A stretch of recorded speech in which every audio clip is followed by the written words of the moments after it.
घुस गेले रात छौरा खिड़की डीजे घुस गेले रात राम आंगन में बाबू दुआरे पे मैं रहे दुआरे पे मैं आंगन में बाबू दुआरे पे मैं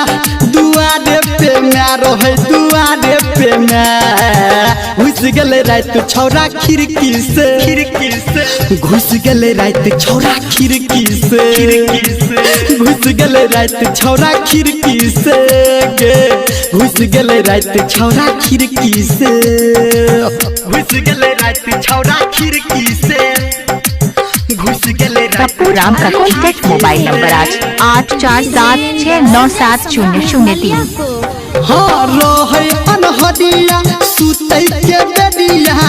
हम रहिए जागल गे रहे पालन ई छौरा के सबटा नींद हमर रहे भागल गे नींद हमर रहे भागल गे हाँ घर के खिड़की रहे गे खुला चोइठ गेले छौरा दूध तल्ला घरक बिलाई केल कही गे काई अकेल कही गे काई जब केल कही गे काई घुस गेले रात छौरा खिड़की से घुस गेले रात छौरा खिड़की से घुस गेले रात छौरा खिड़की से घुस गेले रात छौरा खिड़की से गे पहिना गेले रात छौरा खिड़की से घुस गेले डीजे पप्पू राम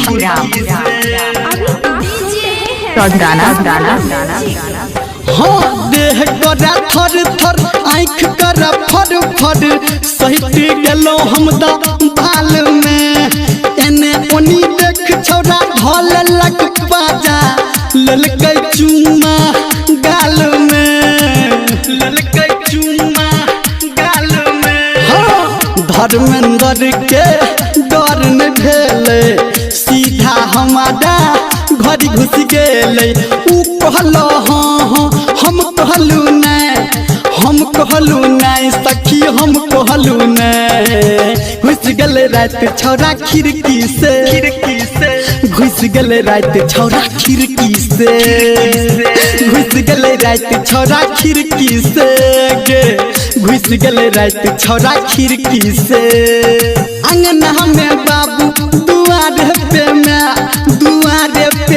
रहे दुआरे पे मैं घुस गेले रात छौरा खिड़की से